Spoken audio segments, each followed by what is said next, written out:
స్వర్ణోదయ దీప్తిం అఖిల భువన చైతన్య ప్రసారం. నమస్కారం. మన ధర్మం కార్యక్రమానికి స్వాగతం. మన సంస్కృతి సాంప్రదాయాలు ఆచార వ్యవహారాలు పాటించే క్రమంలో మనకి ఎన్నో ధర్మ సందేహాలు వ్యక్తమవుతూ ఉంటాయి. అటువంటి ధర్మ సందేహాలను నివృత్తి చేసే కార్యక్రమమే మన ధర్మం. ఇవాల్టి మన ధర్మం కార్యక్రమంలో మన ధర్మ సందేహాలను నివృత్తి చేసేందుకు మనతో పాటు ఉన్నారు ప్రముఖ ఆధ్యాత్మికవేత్త ఆచార్య శ్రీ తాడేపల్లి పతంజలి గారు. గురుగారు నమస్కారం. నమస్కారం అమ్మా. గురుగారు, ఇవాల్టి మన ధర్మం కార్యక్రమంలో మా మొదటి ధర్మ సందేహం ఏంటంటే, మొక్కుబడులు చెల్లించడం అంటే ఏమిటి? ఈ మొక్కుబడులు మనం మొక్కిన తర్వాత చెల్లించకపోతే ఏమైనా దోషం ఉంటుందా? బాగుందమ్మా. దుర్గే స్మృతాహరసి భీతిమశేష జంతో స్వస్థై స్మృతామతిమతీవ శుభాం దదాసి దారిద్ర్య దుఃఖ భయహారిణి కాత్వదన్య సర్వోపకారకరణాయ సదార్ద్రచిత్త. ఆపద మొక్కులవాడ గోవింద గోవింద అని మనం నిత్యం తిరుమలలో, అలాగే మన హృదయాలు అనేటువంటి తిరుమలలో స్వామిని గోవింద అనేటువంటి పేరుతోటి సంబోధన చేస్తూ ఆపద మొక్కులవాడ అని సంబోధిస్తాం. ఇక్కడ శివుడికి సంబంధించి మనం మొక్కులవాడ, ఆపద మొక్కులవాడ అనం. ఒక్క వెంకటేశ్వర స్వామి వారిని ఉద్దేశించి మాత్రమే మనం ఆపద మొక్కులవాడ అంటాం.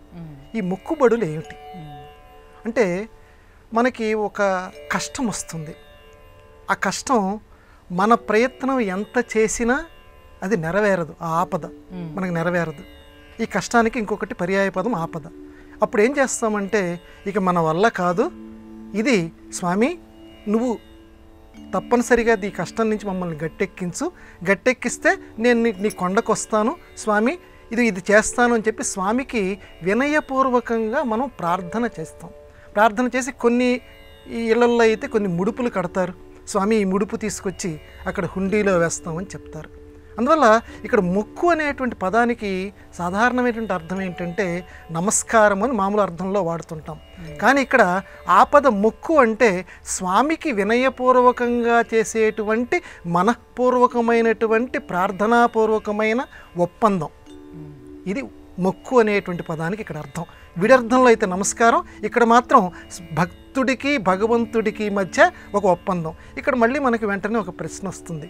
స్వామి ఈ ఒప్పందాలు అనేటువంటి మామూలుగా వ్యాపారస్తులకు మధ్య ఉంటాయి కదా, స్వామికి నువ్వు వచ్చేస్తే నేను ఇచ్చేస్తాను అని అంటే అక్కడ ఏంటంటే స్వామి ఏమీ మనల్ని అడగటం లేదు. అది ప్రధానంగా మనం గుర్తుపెట్టుకోవాలి.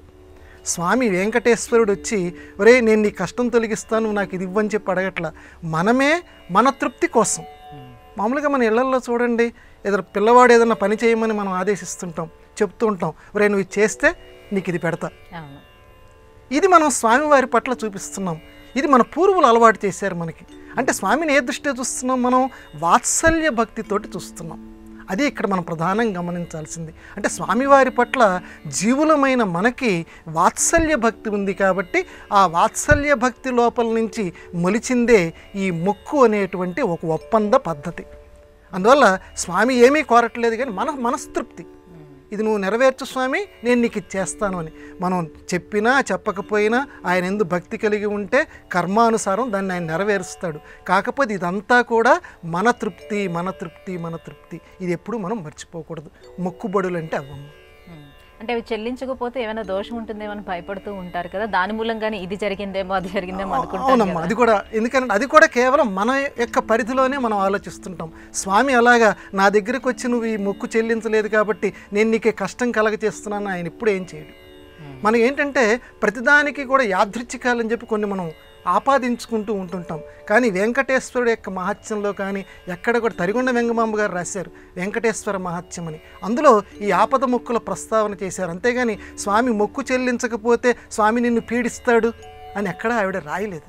ఇది కేవలం మనలో మనం. ఎందుకంటే మనలోకి ఒక అపరాధ భావన, ఇప్పుడు గిల్టీ కాన్షియస్నెస్ అంటాం మన ఆంగ్ల పరిభాషలో, లోపల మనకు ఉంటుందన్నమాట. స్వామికి నేను ఇది ఇస్తానన్నాను, స్వామిని వెళ్ళలేకపోయాను. అదే మనకి ఏదైనా చిన్నది జరిగిందనుకోండి, మన పిల్లవాడికో మనకో ఏదో చిన్న ఆపద లాంటిది జరిగింది, అయ్యో ఆ రోజు నేను తీరుస్తానన్నాను, తీర్చలేదు కాబట్టి నాకు ఈ కష్టం వచ్చింది అందుకని అనుకుంటాం. కానీ స్వామి అలాంటిది ఏమీ పట్టించుకోడు. కాకపోతే మనం చేయవలసింది ఏంటంటే ఒక నియమమైన పద్ధతిని జీవితంలో ఏర్పరచుకోవడానికి ఈ మొక్కులు ఏర్పరిచారు మా పెద్దవాళ్ళు. గురుగారు, జగద్గురువు ఆదిశంకరాచార్యుల వారిని భగవత్పాదులు అని ఎందుకు వ్యవహరిస్తారు? బాగుందమ్మా. నిజంగా నమామి శంకరం ఆయన పేరు తలుచుకుంటేనే, ఎందుకంటే చాలా చిన్న వయస్సులో ఆసేతు హిమాచలం మొత్తం పర్యటన చేసి దేశంలో ఉన్నటువంటి దుర్మతాలు ఏవైతే ఉన్నాయో వాటన్నిటినీ ఖండించి దేశంలో సనాతన ధర్మస్థాపనకి ఒక చక్కటి పునాది రాయిని ఏర్పరిచి దేశం 4 పక్కల, ఒక పక్క కాదమ్మా, దేశం 4 పక్కల 4 పీఠాలని మన ధర్మ ప్రతిష్టాపన కోసం ఏర్పాటు చేశాడు. అందువల్ల అపర శంకరులైన శివుని యొక్క మరొక స్వరూపమే శంకర భగవత్పాదులు అంటారు. ఇక్కడ శంకరాచార్యులు అనేటువంటి పేరు ఒకటి ఉంది, శంకర భగవత్పాదులు అని ఒకటి ఉంది. మీరు ఇప్పుడు అడగడం శంకర భగవత్పాదులు అని ఎందుకంటాం? శంకరాచార్యులు అని అంటే శంకర ఆచార్య, ఆచార్యుడు అంటే గురువు అని అర్థం. గురువు అంటే ఇక్కడ చాలా ఆచార్య పదానికి కూడా చాలా విలువ ఉందమ్మా. మామూలు గురువు వేరు, ఆచార్యుడి వేరు. తాను చెప్పింది ఆచరించేటువంటి వాడు ఆచార్యుడు. ఆచరయతి, తాను ఏదైతే చెబుతూ ఉన్నాడో దాన్ని ఆచరించాలి, అటువంటి వాడిని ఆచార్యుడు అంటే. పూర్వకాలంలో అయితే విద్యార్థుల్ని తన యొక్క ఇళ్లల్లో అట్టే పెట్టుకొని వాళ్ళకి భోజనాధికాలన్నీ పెట్టి విద్యాబోధన చేసేటువంటి వాడిని ఆచార్యుడు, కులపతి అనేటువంటి పేరుతోటి సంబోధించేటువంటి వారు. ఇప్పుడు శంకర భగవత్పాదులు, భగవత్ పాదులు అంటే భగవంతుని యొక్క పాదాలు. శంకరుడు అనేటువంటి వాడు భగవంతుని యొక్క పాదములతోటి సమానం. అంటే మనం ఎవరినైనా ఒకరి అనుగ్రహం పొందాలి అంటే మనం మొట్టమొదట వాళ్ళ కాళ్ళని తాకి మనం నమస్కారం చేస్తాం. అయితే పీఠాధిపతులు వాళ్ళ కాళ్ళని తాకనివ్వరు. ఎవరో గొప్ప గొప్పవారు ఎవరు ఉన్నారు కూడా వారికి దూరం నుంచే మనం నమస్కారం చేయనిస్తారు, కానీ వారి కాళ్ళని మనం అంటుకోనివ్వరు. ఎందుకనంటే దానికి పెద్దలు ఏం చెప్తున్నారంటే, మొత్తం శక్తి ఏదైతే ఉందో తపస్సు, వాళ్ళు ఎప్పుడు కూడా యోగనిష్టతోటి తపోశక్తితోటి ఉంటారు. ఆ తపశ్శక్తి మనం అంటుకున్న వెంటనే వాళ్ళ పాదాల నుంచి కొంత మనలోకి ప్రవేశిస్తుందట. అందువల్ల వాళ్ళు కొంత ఆ తపోశక్తిని వాళ్ళు నష్టపరుచుకున్నటువంటి వాళ్ళు అవుతారు. అందువల్ల వాళ్ళ పాదాలను అంటుకోనివ్వరు. కానీ అలా అంటుకోగలిగిన అదృష్టం కనుక వస్తే మాత్రం వాళ్ళు మహద్భాగ్యం మనకు లభించినట్టే. అయితే ఇక్కడ శంకర భగవత్పాదులు, భగవంతుని యొక్క పాదాలట శంకరులు. అంటే శంకర్లు రాసినటువంటి సాహిత్యం ఏదైతే ఉన్నదో, మహానుభావుడమ్మ బ్రహ్మసూత్రాలకి వ్యాఖ్యానం రాశాడు, అద్భుతమైనటువంటి స్తోత్ర మంజరి రాశాడు. ముదా కరాత్తమోదకం సదా విముక్తి సాధకం కళాధరావతంసకం విలాసి లోక రక్షకం అని చదువుతూ ఉంటే మనకి అణువణువున ఒక అత్యద్భుతమైనటువంటి అనుభూతి కలుగుతుంది.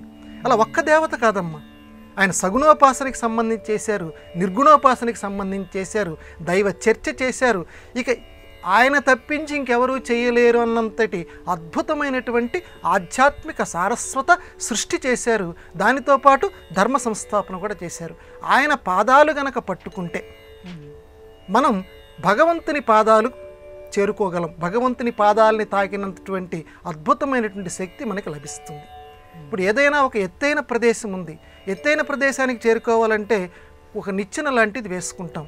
ఆ నిచ్చెన మెట్లెక్కి ఆ ఎత్తైన ప్రదేశానికి మనం వెళ్తాం, ఇళ్లల్లో కానీ ఏదైనా పనులు చేసుకోవాల్సి వచ్చిన. అట్లాగే భగవంతుడు అనేటువంటి ఒక ఉన్నతమైనటువంటి స్థానం, ఆ స్థానం దగ్గరికి మనంతటా మనం వెళ్ళలేం, ఎందుకంటే మనకు అంత అర్హత లేదు. ఈ శంకర భగవత్పాదులు అందువల్ల రెండో సెకండరీ మనకేముందంటే శంకర భగవత్పాదులు ఉన్నారు, శంకరాచార్యుల వారు. ఆయన పాదాలు పట్టుకుంటే చాలు, ఈయన ఒక నిచ్చెనలాగా మనకి ఆ భగవంతుడి పాదాల దగ్గరికి చేరుస్తాడు. ఇక్కడ పాదాలు అంటే కాళ్ళు అనే ఒక అర్థం, పాదాలు అంటే శంకర్లు రాసినటువంటి శ్లోకాల్లో ఉన్నటువంటి పాదాలు అని కూడా అర్థం. ఆ ఒక్కొక్క చరణాన్ని, అది ఒక్కొక్క పంక్తిని మనం పాదము అనే పేరుతో పిలుస్తాం. కానీ ఆ పాదాలని చదువుకున్నా కూడా, అంటే ఇప్పుడు ఈ రోజుల్లో మనకి శంకర్లు పాదాలు మనకు లభ్యం కావు. ఏవి లభ్యమవుతున్నాయి? వారు రాసినటువంటి శ్లోక పంక్తులు మనకు లభ్యమవుతున్నాయి. ఒక్కొక్క పంక్తి పాదాలతోటి సమానం. కాబట్టి పంక్తిని మనం భక్తిగా మనం ఆరాధిద్దాం, భగవంతుడి యొక్క పాదాల దగ్గరికి మనం చేరుకోవడానికి ప్రయత్నం చేద్దాం. అందుకే శంకరుణ్ణి భగవత్పాదులు అంటారు, భగవంతుని యొక్క పాదములు, శంకర భగవత్పాదులు. చాలా చక్కగా వివరించారు గురువుగారు. గురుగారు, ఇక మరో సందేహం ఏంటంటే, మన సంప్రదాయంలో ఉపనిషత్తుల యొక్క ప్రాధాన్యత ఏమిటి? ఎన్ని ఉపనిషత్తులు ఉన్నాయి మొత్తం? బాగుందమ్మా. ఉపనిషత్తు అంటే వేదము యొక్క చివర, వేదాంతము, వేదము యొక్క చివర ఏదైతే ఉందో దాన్ని ఉపనిషత్తు అని అంటారు. అసలు ఉపనిషత్తులు ఎన్నున్నాయి? ఇది కొంచెం సందేహపరిచేటువంటి ప్రశ్న. మామూలుగా 1000కి పైగా ఉన్నాయి అని కొంతమంది చెప్తున్నారు. 1000కి పైగా ఉపనిషత్తులు ఉన్నాయట. 1000కి పైగా ఉపనిషత్తులు ఉంటే ఇప్పుడు వాటికి దొరకట్లేదు. అందులో 108 ఉన్నాయండి అని ఒక ఆయన అన్నారు. 108 ఉపనిషత్తులు ఉన్నాయి అన్నారు. బాగానే ఉంది. మరి శంకర భగవత్పాదులు ఇందాక మనం చెప్పుకున్నామే, ఆయన 10 ఉపనిషత్తులకి భాష్యం రాశారు. 1000, 108, 10. మరి ఈ శంకర భగవత్పాదులు అన్ని ఉపనిషత్తులు ఉంటే అన్నిటినీ వదిలేసేసి ఆయన కేవలం 10 ఉపనిషత్తులకి మాత్రమే ఎందుకు వ్యాఖ్యానం రాశారు? కేనోపనిషత్తు రాశారు, ప్రశ్నోపనిషత్తు రాశారు, ముండకోపనిషత్తు రాశారు, బృహదారణ్యకోపనిషత్తు రాశారు. ఇలాగ 10 ఉపనిషత్తులు ఏదైతే ఉన్నాయో ఆ 10 ఉపనిషత్తులకి చక్కటి భాష్యం రాశారు. భాష్యము అని అంటే వివరణ. మిగతా వాటికి ఎందుకు రాయలేదు అని ప్రశ్న వచ్చింది. జిజ్ఞాసులు ఏమని దీనికి జవాబు చెప్పారంటే, ఆయన అన్నిటికీ రాయగలరు, కానీ మార్గం ఇది అని చెప్పటానికి. ఇప్పుడు ఒక పిల్లవాడికి మనం ఆహారం అలవాటు చేయటానికి కొంచెం రుచిని ఆ చిన్నతనంలో మనం అలా నోట్లో అలా వేలు పెడతాం. ఆ తీపిగల పదార్థాన్ని మన వేలికి అలా అంటించుకొని వాడి పెదవులకి ఇలా రాస్తే ఓహో ఆహారం యొక్క రుచి ఇలా ఉంటుంది కదా అని ఆ పిల్లవాడు మొదలవుతుంది. ఓహో అమ్మ ఇలా దగ్గరికి తెస్తోందంటే వేలు ఆహారం ఇది ఉంటుంది, అమ్మ వేలికి రుచి బాగుంది అని. అలాగే ఆ ప్రకారంగానే శంకర భగవత్పాదులు మొత్తం 1000కి పైగా ఏవైతే ఉపనిషత్తులు ఉన్నాయని అంటున్నావో, ఆ 108 ఉపనిషత్తులు ఏదైతే ఉంటున్నాయి అంటున్నావో అవన్నీ కూడా మీరు చదవటానికి, అందులో ఏముందో తెలియటానికి నేను ఈ 10 ఉపనిషత్తుల యొక్క ఒక దీపాన్ని మీకు నేను అందచేస్తున్నాను. ఈ దీపపు వెలుగు మీరు పట్టుకోండి. అంటే అవి ఎలా చదవాలి, ఒక మార్గం కావాలి కదా. ఇప్పుడు ఫలానా ఊరు మనం వెళ్ళాలంటే ఇదిగో ఇక్కడి నుంచి ఇక్కడికి వెళ్ళాలి, ఇక్కడి నుంచి ఇక్కడికి వెళ్ళాలని ఎలా ఉంటుందో ఈ 10 ఉపనిషత్తులు కనుక మీరు శ్రద్ధగా గనక చదివితే, నేను ఏ మార్గాన్ని ఏర్పరిచానో మీరు కనుక పట్టుకోగలిగితే, మీరు అసలు ఉపనిషత్తుల్లో ఏముంది, వాటి దగ్గరికి మనం ఎలా వెళ్ళగలము, వాటిలో ఉన్నటువంటి అంతరార్థం ఏమిటి, ఇవన్నీ మీరు తెలుసుకోగలరు అని చెప్పటానికి మాత్రమే శంకర భగవత్పాదుల వారు కేవలం 10 ఉపనిషత్తులకి మాత్రం వ్యాఖ్యానం రాశారు.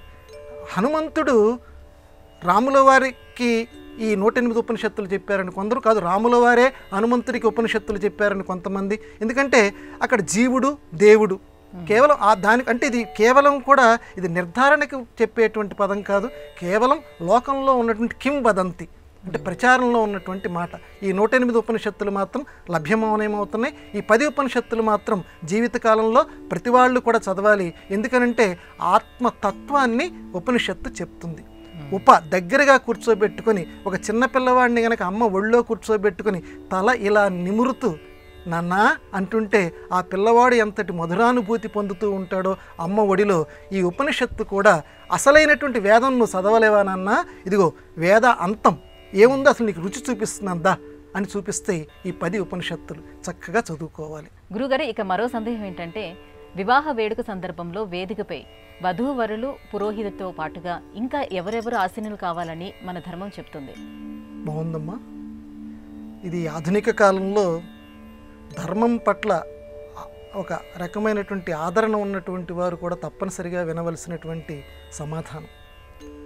వివాహము అని అంటే అది కేవలం తంతు కాదు, అది 2 వంశాల మధ్య ఏర్పరుస్తున్నటువంటి ఒక బంధం, అది ఒక యజ్ఞం.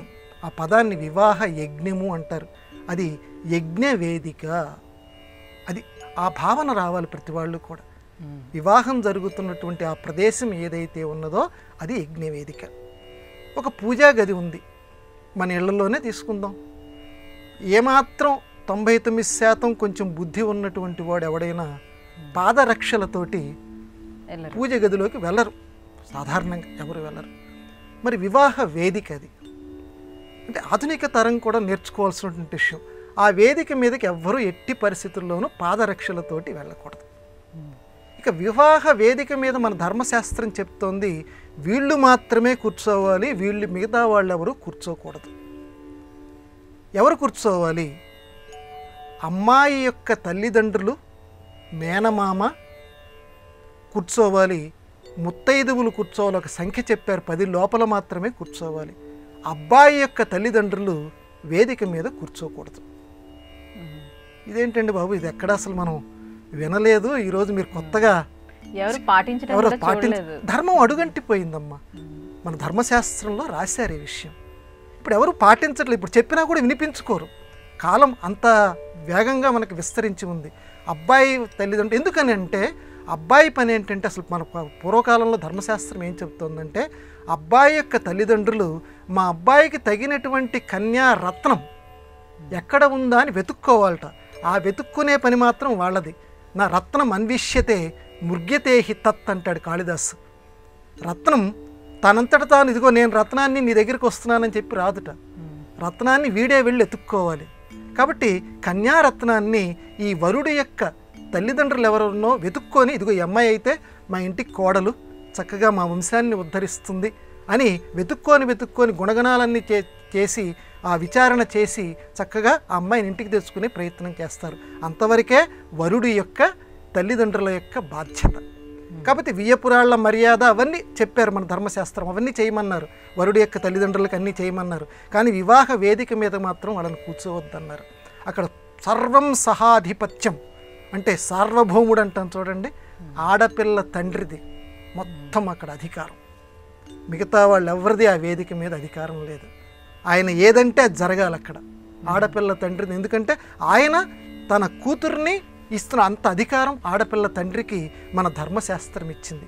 ఇప్పుడు అన్నీ కూడా ఒక వ్యత్యస్తం అయిపోయి అధికారం ఏమో ఇంకొకరి పక్షాన అయిపోయి ఆడపిల్ల తండ్రిని దబాయించేటువంటి ఒక విచిత్రమైనటువంటి ఒక పరిస్థితిలోకి ఈనాటి మన ధర్మం నెట్టబడింది. కాబట్టి వివాహ వేదిక మీద పూర్వ సువాసినులు కూర్చోకూడదు, ముత్తైదువులు కూర్చోవాలి.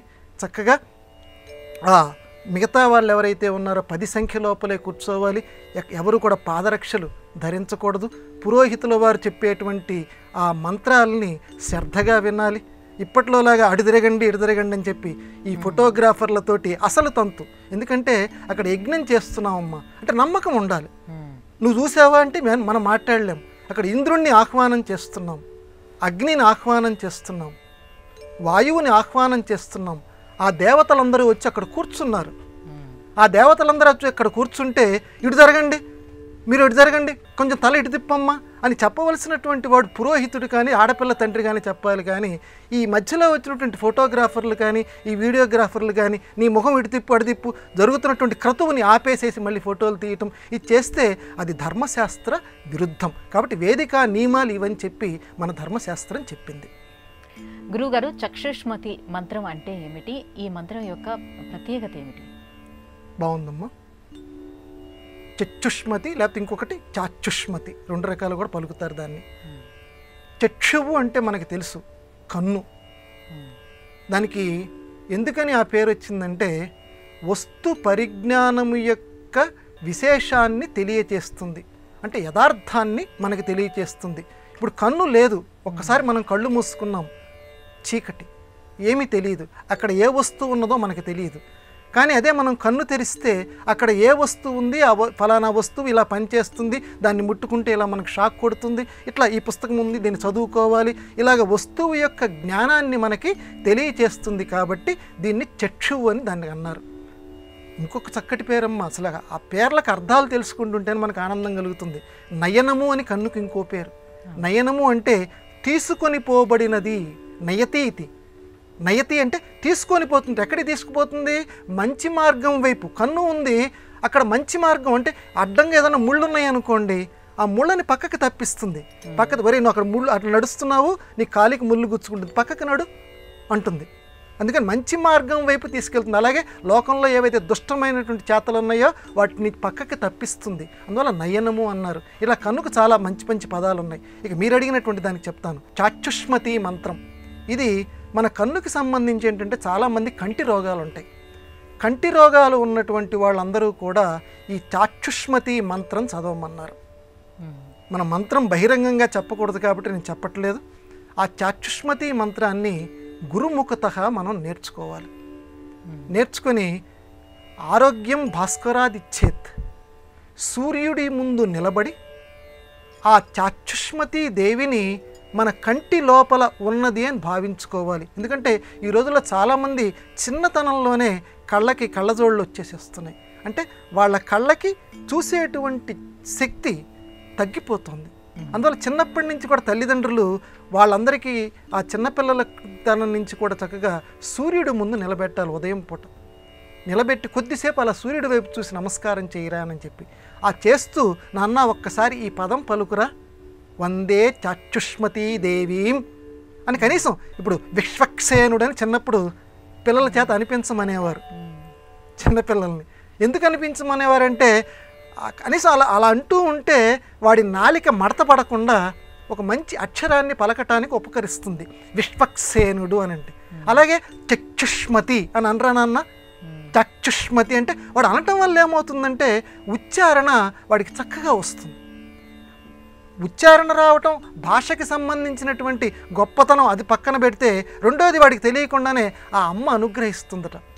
ఆహా, చిన్నప్పటి నుంచి నన్ను వీడు చక్షుష్మతి అని పిలుస్తున్నాడు, వీడి కంటిని నేను కాపాడాలి అని చెప్పి ఆ అమ్మ అనుగ్రహిస్తుందట. అందుకని ప్రతి వాళ్ళు కూడా ఇప్పటివరకు తెలియనటువంటి వాళ్ళు ఎవరున్నా కూడా దయచేసి ఆ చక్షుష్మతి మంత్రాన్ని చిన్నతనం నుంచి కనుక పిల్లలకు కనుక అలవాటు చేస్తే మంచి నేత్ర ఆరోగ్యం ఏర్పడుతుంది. ఇది రుజువైనటువంటి వాళ్ళు కూడా చాలామంది ఉన్నారు. ఈ రెండింటిని కలిపి చేయాలి. చక్షుష్మతి మంత్రాన్ని సూర్యుడికి ముందు నిలబడి సూర్యుడిని ఆరోగ్యం ఇమ్మని కోరుతూ ఈ రెండింటినీ కలిపి జపిస్తే ఉత్తమ ఫలితాలు సిద్ధిస్తాయని మన శాస్త్రంలో చెప్పారు.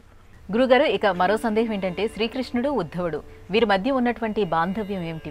వారిద్దరూ కూడా స్నేహితులా లేకపోతే బంధువులా? మంచి ప్రశ్న అడిగారమ్మా. కృష్ణం వందే జగద్గురు. కృష్ణుడి పేరు తెలుసుకోవడంతో మనకు చాలా ఆనందం కలుగుతుంది. ఎందుకంటే మామూలుగా పరుసవేది అని ఒకటి ఉంటుందట. అది మామూలు రాయి దగ్గరికి వెళితే కూడా దాన్ని బంగారం కింద మార్చేస్తుందట. అసలు ఆ శ్రీకృష్ణుడు పుట్టినటువంటి ఆ ద్వాపర యుగంలో పుట్టినటువంటి వాళ్ళు ఎంత అదృష్టవంతులో, ఆ శ్రీకృష్ణుడికి సన్నిహితంగా మసిలినటువంటి వాళ్ళు ఎంత అదృష్టవంతులో. ఎందుకంటే నీ పాద కమల సేవయు నీ పాదార్చకులతోడి నెయ్యమును నితాంతాపార భూతదయ్యను తాపస మందార నాకు దయసేయకదే అంటాడు. శ్రీకృష్ణుడితో తిరిగినటువంటి సుధాముడు అనేటువంటి వాడు మహాభాగవతంలో. అందువల్ల శ్రీకృష్ణుడితో తిరిగిన వాళ్ళందరూ కూడా గోపికలతో సహా అందరూ కూడా స్వామివారిని తలుచుకొని పొంగిపోయారు. అటువంటి వారిలో ఉద్ధవుడు ఒకడు. ఈ ఉద్ధవుడు కేవలం స్నేహితుడే కాదు, శ్రీకృష్ణుడికి బంధువు అవుతాడు. పినతండ్రి కొడుకు. శ్రీకృష్ణుని తండ్రి వసుదేవుడు, వసుదేవుని యొక్క తమ్ముడు దేవభాగుడు, ఆ దేవభాగుని యొక్క కుమారుడు ఉద్ధవుడు. అందువల్ల శ్రీకృష్ణునికి తమ్ముడు వరుస అవుతాడు, అంటే పినతండ్రి కొడుకు. అయితే ఇతను ఉద్ధవుడు బంధుత్వం సంగతి అలా అట్టేపెట్టి శ్రీకృష్ణుడు అని అంటే మాత్రం విపరీతమైనటువంటి ఒక అభిమాన భక్తి, వాత్సల్య భక్తిని చిన్నతనం నుంచి పెంచుకున్నాడు. గోపికలతోటి తన యొక్క మాటని చెప్పమని చెప్పి శ్రీకృష్ణుడు ఉద్ధవుణ్ణి పంపించినటువంటి సందర్భాలు ఉన్నాయి, అక్రూరుణ్ణి పంపించినటువంటి సందర్భాలు ఉన్నాయి.